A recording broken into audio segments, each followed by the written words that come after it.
ഇങ്ങനെയുണ്ട്, കപ്പിൾസ് ഉണ്ട്. പക്ഷേ ഒരേ ഏരിയയിൽ പല പല തലത്തിൽ, അതായത് സൂര്യ മ്യൂസിക് ആണെങ്കിലും നിങ്ങൾ യൂട്യൂബിലും വർക്ക് ചെയ്യുന്നുണ്ട്, you also acted in movies, Instagram influencers ആണ്. ഇതെല്ലാം നിങ്ങൾ രണ്ടുപേരും ഉണ്ട്, സെപ്പറേറ്റ് ഐഡൻറ്റിറ്റീസും ഉണ്ട്. How difficult is this and what is the most challenging part of this? മൊത്തം ചാലഞ്ചസ് ആണ്. ഇതൊന്നും ഞങ്ങൾ പ്ലാൻ ചെയ്തതല്ല എന്നുള്ളതാണ് ആദ്യത്തെ സത്യം. എല്ലാം ദൈവമായിട്ട് ഇങ്ങനെ ഓരോ മേഖലകളിൽ കൊണ്ടെത്തിച്ചു. പക്ഷേ പോയിടത്തൊക്കെ ഈ പറഞ്ഞ പോലെ അതിൻ്റെ ബെസ്റ്റ് കൊടുക്കാനുള്ള ശ്രമം ഉണ്ടായിരുന്നു ആദ്യം മുതൽ. എനിക്ക് തോന്നുന്നു അതായിരിക്കണം പല സ്ഥലത്ത് പല വഴിക്ക് പോയ ഞങ്ങളെ ദൈവം ഒരു സ്ഥലത്ത് നിർത്തി പല മേഖലകളിൽ വർക്ക് ചെയ്യും. കാര്യം നാളെ ഒന്നിനെന്തെങ്കിലും പറ്റിയാലും നിങ്ങളൊരു സൈഡിൽ സേഫ് ആയിരിക്കും. എനിക്ക് തോന്നുന്നു എല്ലാം ഞങ്ങളെ സംബന്ധിച്ച് ഞങ്ങളുടെ കാര്യങ്ങളെല്ലാം മുകളിലുള്ള ആളുടെ പ്ലാൻസാണ്. നമ്മൾ എല്ലാം പ്ലാൻ ചെയ്തതാണോ എന്ന് ചോദിച്ചാൽ അല്ല. ലൈഫിലെ സിറ്റുവേഷൻസ്, സർക്കംസ്റ്റൻസസ് കൊണ്ട് ഓട്ടോമാറ്റിക്കലി എടുക്കേണ്ടി വന്ന തീരുമാനങ്ങൾ. പക്ഷേ it all fell into the right place എന്ന് വേണം പറയാൻ. ശരിക്കും എന്ത് കഴിവുള്ള രണ്ട് വ്യക്തികളാണ് സുഹൃത്തുക്കളെ. സൂര്യ മ്യൂസിക്കിൽ അവതാരകരായിട്ട് വന്നിട്ട്, ആങ്കേഴ്സായിട്ട് വന്നിട്ട് ശരിക്കും അവർ എത്തി നിൽക്കുന്ന ലെവല് അടിപൊളിയായിരുന്നു.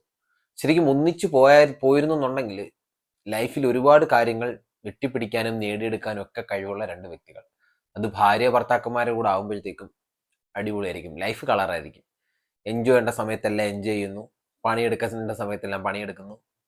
അടിപൊളി ലൈഫ്. ശരിക്കും ഒരുപാട് മലയാളികൾ ശരിക്കും ഇവരെ പോലെ ആവാനും ഇവരെ പോലൊരു ലൈഫ് കിട്ടാനും ഒക്കെ ശരിക്കും ആഗ്രഹിച്ചിട്ടുണ്ടായിരിക്കും. കാരണം അപർണയൊക്കെ ശരിക്കും അതുപോലെ എക്സ്പ്ലോർ ചെയ്ത് നടക്കുന്നൊരു ലേഡിയാണ്.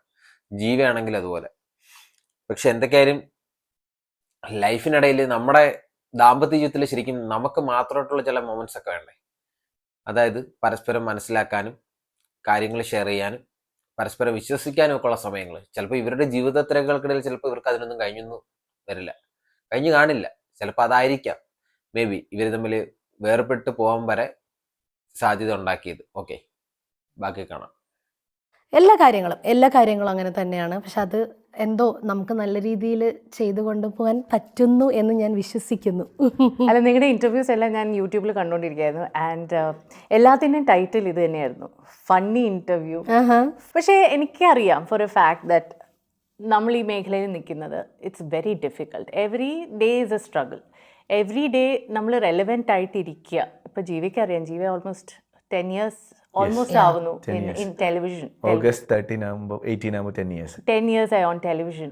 And as far as you are concerned, you are new on YouTube, but you've been on television also. ഈ ഒരു സ്പേസിൽ റെലവെൻ്റ് ആയിട്ട് നിൽക്കുക is probably the most difficult part. And ഇവിടെ ഒരാളല്ല, രണ്ട് വ്യക്തികൾ, you have been able to generate that kind of content consistently. ഇതിൽ ഏറ്റവും നിങ്ങൾക്ക് മനസ്സിൽ എന്താണ് തോന്നുന്നത്? What is that one quality or one thing that you need to be relevant? ഇത്രയും വർഷം പിടിച്ചു നിൽക്കാൻ നമുക്ക് എന്ത് സ്കില്ലാണ് വേണ്ടത്? I will start with you, Jeeva. ക്ഷമ. ഞാൻ 2013 തുടങ്ങിയതാണ്.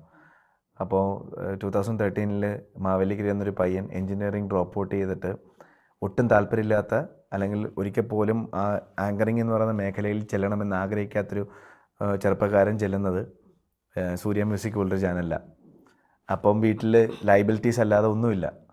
അപ്പം ഈ പറഞ്ഞ പോലെ ആദ്യത്തെ ഒരു 1-2 വർഷം ഞാൻ ചെന്ന് കയറിയ ആ സമയത്തെന്ന് പറഞ്ഞാൽ എനിക്ക് എൻ്റെ ഒരു പ്ലാൻസിലില്ലാത്ത കാര്യമാണ് ആങ്കറിങ്. സിനിമ ഇഷ്ടമാണ്, സിനിമയിൽ എന്തെങ്കിലും ചെയ്യണം, സിനിമാ നടനാവണം, ആക്ട് ചെയ്യണം, അതൊക്കെ ഉണ്ട്. പക്ഷേ ആങ്കറിങ് ഇല്ല.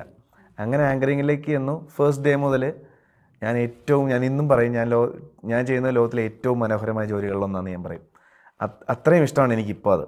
ഞാൻ ഫസ്റ്റ് ഡേ മുതൽ എൻജോയ് ചെയ്ത് തുടങ്ങി. അങ്ങനെ അത് എൻജോയ് ചെയ്ത് തുടങ്ങി.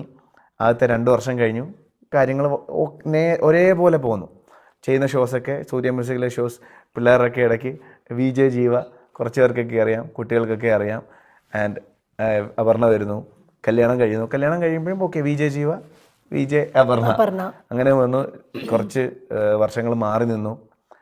ഇപ്പോഴൊക്കെ ആ സമയത്തൊക്കെ ഞങ്ങൾ കല്യാണം കഴിഞ്ഞ് 2 സ്ഥലത്തേക്ക് പോകുമ്പോഴൊക്കെ ഇങ്ങനെ ആലോചിക്കും, ഞാനെടുത്ത ഡിസിഷൻ ശരിയാണോ, എൻ്റെ ട്രാക്ക് കറക്റ്റായിട്ടാണോ പോകുന്നത്. എൻ്റെ കൂടെയുള്ള VJസൊക്കെ റിയാലിറ്റി ഷോ ചെയ്യുന്നു, സിനിമ ചെയ്യുന്നു. എൻ്റെ ഷോ നല്ലതാണെന്ന് പറയുമ്പോഴെങ്കിലും ഞാൻ അവിടെ, എനിക്ക് വേറെ ഒരു അപ്ഗ്രേഡ് ഇല്ല. സെയിം ഷോ, രാവിലെ വരുന്നു, ഷോ ചെയ്യുന്നു, പോകുന്നു, രാവിലെ വരുന്നു, ഷോ ചെയ്യുന്നു, പോകുന്നു. അപ്പം ഞാൻ പറഞ്ഞു എനിക്ക് എടാ ഞാൻ എൻ്റെ റൂട്ട് കറക്റ്റാണോ, നീ വെയിറ്റ് ചെയ്യും നിനക്ക്. അപ്പോൾ ഞാനിങ്ങനെ വെയിറ്റ് ചെയ്യുക ചേച്ചി. 1, 2, 3, 4, 5, 6 വർഷങ്ങൾ വെയിറ്റ് ചെയ്തിട്ടാണ് എനിക്കൊരു ബ്രേക്ക് കിട്ടുന്നത്. സരിഗമപ പോലും റിയാലിറ്റി ഷോയിലേക്ക് എന്നെ വിളിക്കുന്ന 6 വർഷത്തിന് ശേഷമാണ്. അപ്പോൾ ഈ 6 വർഷം ഞാൻ വെയിറ്റ് ചെയ്തില്ലായിരുന്നെങ്കിൽ ചിലപ്പോൾ ഒരു 3ാമത്തെ വർഷം കഴിയുമ്പം മണലാരണ്യത്തിൽ പോയി ഞാൻ ജോലി ചെയ്തേനെ. ഓക്കെ, ഞങ്ങൾ രണ്ടുപേരും മാറി നിന്നപ്പോൾ ഒരു 2 വർഷം കഴിയുമ്പോൾ എന്നോട് അപർണ പറഞ്ഞു, ഇത്രയും നാളെ നമ്മൾ നോക്കിയില്ലേ, വർക്ക് ആവുന്നില്ലെങ്കിൽ കയറി വാ, നമുക്ക് എന്തെങ്കിലും ജോലി നോക്കാം, ഇവിടെ ട്രൈ ചെയ്യാം. അപ്പോഴും ഞാൻ പറഞ്ഞു വെയിറ്റ് ചെയ്യും. അങ്ങനെ ക്ഷമിച്ച് നിന്നതിൻ്റെയാണ് എല്ലാം നമുക്ക് ആഗ്രഹമുള്ള സാധനങ്ങൾ ഇന്നല്ലെങ്കിൽ നാളെ ദൈവം കയ്യിലേക്ക് കൊണ്ടുവരും എന്നുള്ള ക്ഷമയാണ് ഈ പറഞ്ഞ ചോദ്യത്തിനുള്ള ഏറ്റവും വലിയ മറുപടി എന്നെ സംബന്ധിച്ച്. ഓക്കെ, ജീവിതത്തിൽ ഏറ്റവും വലുത് ക്ഷമയാണെന്ന് പറഞ്ഞ ജീവിക്ക് ശരിക്കും ഇപ്പം ദാമ്പത്യ ജീവിതത്തിൽ അപർണയോട് ശരിക്കും ക്ഷമിക്കാൻ കഴിഞ്ഞാലെന്നുള്ളതാണ് ശരിക്കും വാസ്തവം. ഓക്കെ, ഇനി അപർണയാണോ ക്ഷമിക്കാഞ്ഞത് നമുക്കറിയാൻ പാടില്ല. ജീവ ഇൻസ്റ്റാഗ്രാമിൽ പങ്കുവച്ചിരിക്കുന്ന പോസ്റ്റിൽ ഇതെന്തുകൊണ്ടാണ് വേർപെട്ട് പോയതെന്നൊന്നും പുള്ളിക്കാരൻ പറയുന്നില്ല. ചിലപ്പോൾ രണ്ടുപേരുടെ ഭാഗത്തും ശരിക്കും പറഞ്ഞാൽ മിസ്റ്റേക്കുകളും കാര്യങ്ങളൊക്കെ കാണാം. പക്ഷെ ജീവ ഇതൊന്നും അങ്ങോട്ട് പറയുന്നില്ല. ഓക്കെ, പക്ഷേ എന്തൊക്കെ ഉണ്ടാക്കി എന്തൊക്കെ നേടി എന്ന് പറഞ്ഞിട്ടും ഒരു കാര്യമില്ല സുഹൃത്തുക്കളെ. ശരിക്കും നമ്മുടെ ജീവിതത്തിൽ നമുക്ക് ഏറ്റവും മെയിനായിട്ട് വേണ്ടത് സംഭവം എന്താണെന്ന് ഞാൻ നിങ്ങളോട് പറയട്ടെ. നമ്മുടെ ലൈഫിൽ നമുക്ക് ഏറ്റവും മെയിനായിട്ട് വേണ്ട ഒരു കാര്യം മനസ്സമാധാനമാണ്. മനസ്സമാധാനം ഇല്ലെന്നുണ്ടെങ്കിൽ ശരിക്കും ജീവിതം കുട്ടിച്ചോറാണ്. ഓക്കെ, സമാധാനം ഇല്ലെങ്കിൽ പോയി. ഇനി നമ്മളിനി സ്വർണ്ണമത്ത പണിഞ്ഞുണ്ടാക്കി അതിൽ കിടന്നുറങ്ങിയാലും സമാധാനമില്ലേ, ഉറക്കം വരില്ല. അതാണ് ശരിക്കും. ഓക്കെ, ഇപ്പം ഇവർ രണ്ടുപേരും ഇപ്പം ജീവ തന്നെ പറയുന്നുണ്ട്, ഒന്നുമില്ലായ്മയിൽ നിന്നാണ് ഈ ഒരു ലെവലിലേക്ക് ശരിക്കും പറഞ്ഞാൽ പുള്ളിക്കാരെ എത്തിപ്പെട്ടത്. പക്ഷേ എത്തിപ്പെട്ടിട്ട് എന്ത് കാര്യം? നല്ലൊരു പാർട്ട്ണറുമായിട്ട് ലൈഫ് മുന്നോട്ട് കൊണ്ടുപോകാൻ ശരിക്കും പറ്റുന്നില്ല എന്നുണ്ടെങ്കിൽ അത് അവിടെ ജീവയുടെ ശരിക്കും പരാജയം തന്നെയാണ്. അത് മാക്സിമം ഇവരെ അങ്ങോട്ടും തമ്മിലുള്ള എന്തെങ്കിലുമൊക്കെ തെറ്റും കുറ്റങ്ങളും ഒക്കെ ആയിരിക്കും. പക്ഷെ അതൊക്കെ അങ്ങോട്ടും ഇങ്ങോട്ടും ക്ഷമിക്കാൻ ഇവർ തയ്യാറല്ല എന്നുണ്ടെങ്കിൽ ആ റിലേഷൻഷിപ്പ് ഒരിക്കലും മുന്നോട്ട് പോകത്തില്ല. അവിടെയാണ് ഞാൻ പറഞ്ഞത്, ക്ഷമ എന്ന് പറയുന്ന കാര്യം പറഞ്ഞത് ജീവ 3 വർഷം മുമ്പാണ്. പക്ഷെ എന്തുകൊണ്ട് ഈ ഒരു ദാമ്പത്യ ജീവിതത്തിൽ ക്ഷമ എന്ന് പറയുന്ന ഒരു ഘടകത്തിന് ശരിക്കും ജീവ ഇമ്പോർട്ടൻസ് കൊടുക്കുന്നില്ല എന്നുള്ളതാണ് എൻ്റെ ഒരു ചോദ്യം. ഓക്കെ, അങ്ങോട്ടും ഇങ്ങോട്ടും ആരെങ്കിലും ഒരാൾ പരസ്പരം ക്ഷമിച്ചു കഴിഞ്ഞാൽ ഉറപ്പായിട്ട് റിലേഷൻഷിപ്പ് നൈസായിട്ട് മുന്നോട്ട് കൊണ്ടുപോകാൻ പറ്റും. പക്ഷേ ചിലപ്പോൾ ഇവരുടെ ഈഗോ ആയിരിക്കാം ഇത് മുന്നോട്ട് കൊണ്ടുപോകാൻ ഇവരെ അനുവദിക്കാത്തതും ഇവരെ അത് തോന്നിപ്പിക്കാത്തതും. അപ്പൊ നമുക്ക് ബാക്കി കാണാം. ഞാൻ അങ്ങനെ വെയിറ്റ് ചെയ്യുന്നുണ്ട്. അപ്പുനോ? എനിക്ക് ഞാൻ ഒറ്റ മോള, എൻ്റെ ഡാഡിയുടെയും മമ്മിയുടെ ഒറ്റ മോള. അപ്പോൾ ആ സമയത്ത് ഏതൊരു കുട്ടിയെയും പോലെ തന്നെ എൻ്റെ മമ്മീനെയും ഡാഡിനെയും ഞാനാണ് നോക്കേണ്ടത്, ഞാനാണ് അവർക്കുള്ളൂ.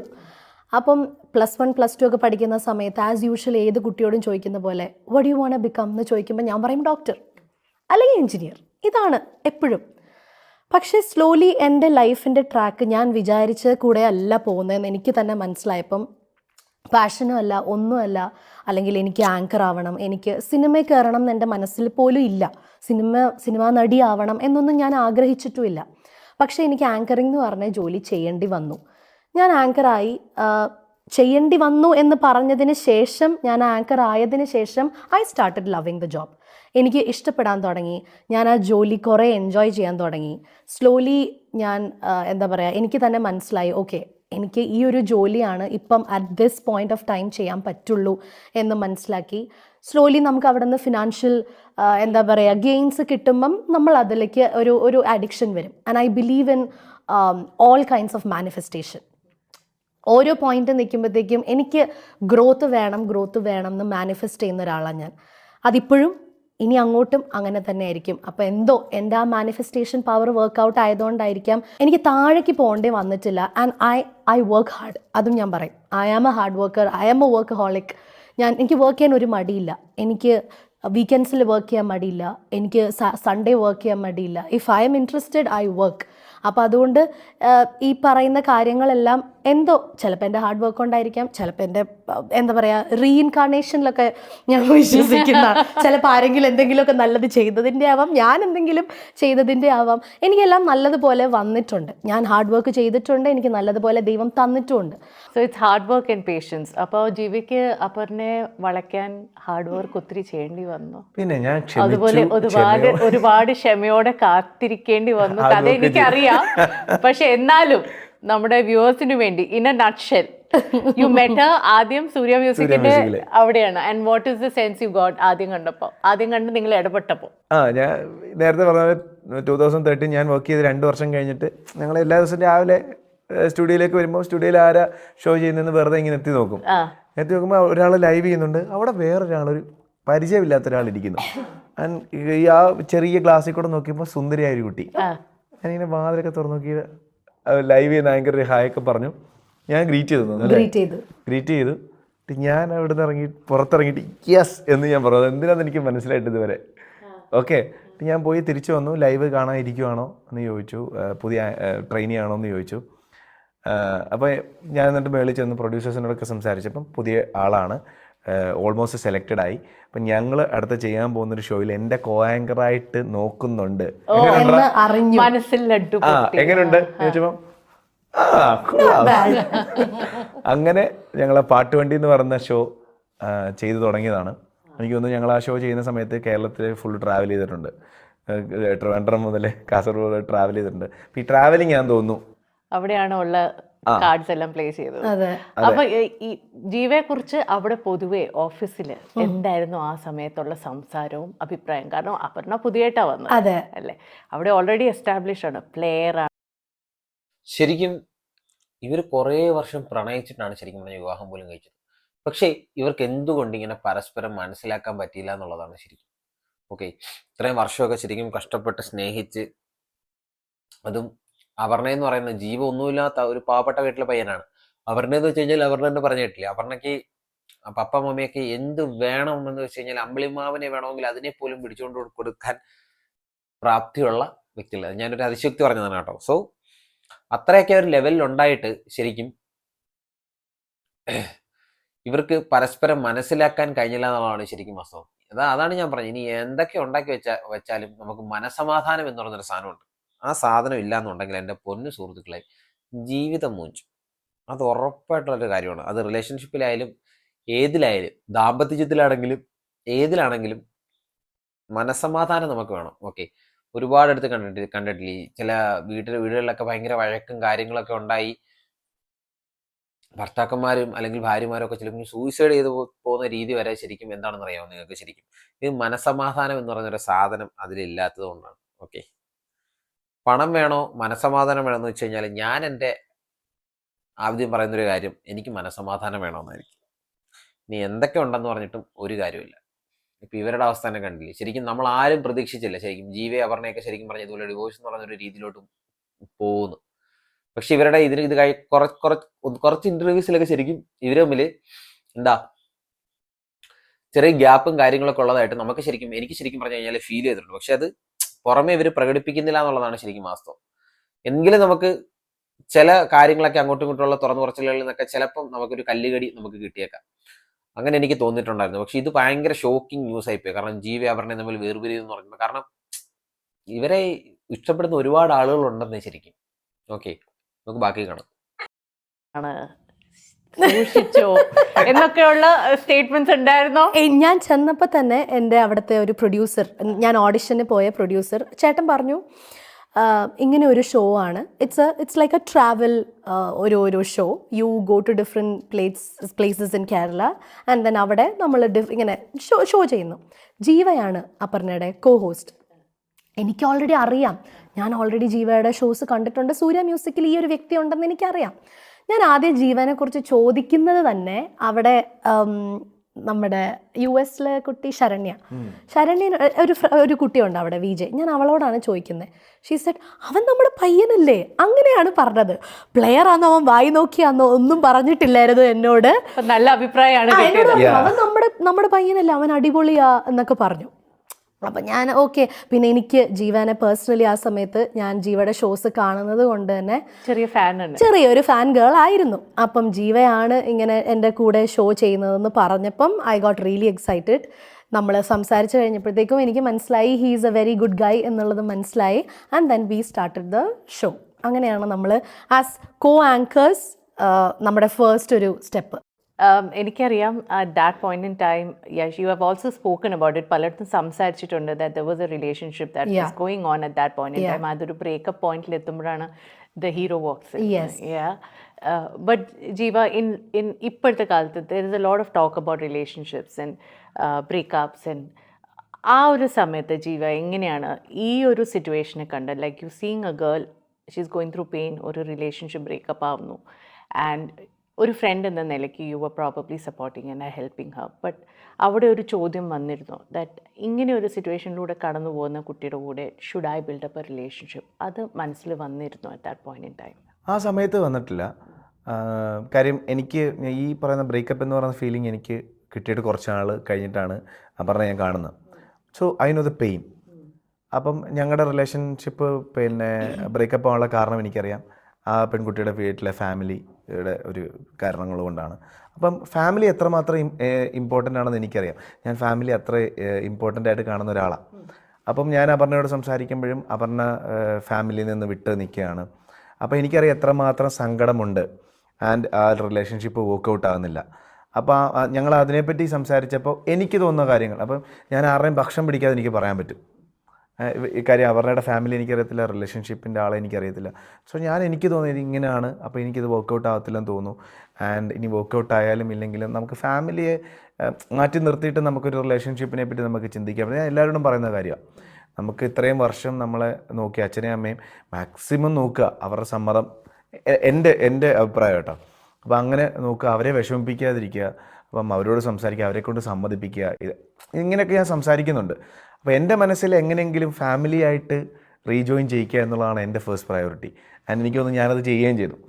റിലേഷൻഷിപ്പ് എനിക്ക് ആ റിലേഷൻഷിപ്പ് അപർണയ്ക്ക് വർക്കൗട്ട് ആകത്തില്ല എന്നെനിക്ക് മനസ്സിലായപ്പോൾ ഞാനത് പറഞ്ഞു, ഇത് വർക്കൗട്ട് ആവും എനിക്ക് തോന്നുന്നില്ല. വർക്കൗട്ട് ആകാനായിരുന്നെങ്കിൽ ഈ സമയത്തിനോടകം വർക്കൗട്ട് ആയേനെ. കാര്യം ആ ആൾക്ക് വേണ്ടിയിട്ട് ഫാമിലി എന്ന് പറയുക അച്ഛനെയും അമ്മയും നിന്ന് മാറി നിൽക്കുകയാണ്. അപ്പോൾ ഈ സമയത്ത് വർക്കൗട്ട് ആയില്ലെങ്കിൽ ഇനി ഇത് വർക്കൗട്ട് ആവില്ല. അതൊരു വലിയ തീരുമാനമല്ലേ അപർണ? ഓക്കെ, അപ്പോൾ വീഡിയോ ഒക്കെ കണ്ടല്ലോ. ശരിക്കും വീട്ടുകാരുടെ അടുത്ത് വരെ മാറി നിന്നൊരു വ്യക്തിയാണ് ശരിക്കും അപർണ. സ്വന്തം അച്ഛനെ അമ്മയൊക്കെ വിട്ട് മാറി നിന്ന് വന്നൊരു വ്യക്തി. എനിക്ക് തോന്നുന്നു എനിക്ക് ശരിക്കും ഈ അപർണയുടെ ഓരോ റീൽസും കാര്യങ്ങളൊക്കെ കാണുമ്പോൾ സുഹൃത്തുക്കളെ എനിക്ക് തോന്നുന്നു ഈ അപർണ എന്ന് പറയുന്ന പെങ്കൊച്ചിനെ ശരിക്കും ഒറ്റയ്ക്ക് ജീവിച്ച് നടക്കാനും ഒറ്റയ്ക്ക് അടിച്ചു പൊളിച്ച് നടക്കാനും ഒക്കെ താല്പര്യമുള്ള ഒരു വ്യക്തിയായിട്ടാണ് എനിക്ക് ശരിക്കും പറഞ്ഞാൽ തോന്നിയിട്ടുള്ളത്. എനിക്ക് അങ്ങനെ തോന്നിയിട്ടുണ്ട് ശരിക്കും അപർണയുടെ ഓരോ പോസ്റ്റുകളും ഒക്കെ കാണുമ്പോൾ. കാരണം അങ്ങനെ എക്സ്പ്ലോർ ചെയ്ത് നടക്കാൻ വേണ്ടിയിട്ട് ആഗ്രഹിക്കുന്ന ഒരു വ്യക്തിയായിട്ട് എനിക്ക് തോന്നിയിട്ടുണ്ട് അപർണ. ഓക്കെ, പിന്നെ ഇവർക്കിടയിൽ നടന്നത് എന്താണെന്നുള്ളത് മിക്കവാറും കുറച്ച് ദിവസങ്ങളോടെ കഴിയുമ്പോഴത്തേക്കും നമുക്ക് ഇതിലേതെങ്കിലും ഒരു വ്യക്തി വന്ന് ചിലപ്പോൾ തുറന്നു പറയാൻ സാധ്യതയുണ്ട്. കാരണം സോഷ്യൽ മീഡിയ ഇപ്പോൾ ഇത് ഏറ്റെടുത്തിട്ടുണ്ട്. സോഷ്യൽ മീഡിയയിലുള്ള ആളുകൾ ഇതിനെപ്പറ്റി ചർച്ച ചെയ്ത് വീഡിയോ ചെയ്യുന്നുണ്ട്, ഒരുപാട് പേര് ചെയ്യുന്നുണ്ട്.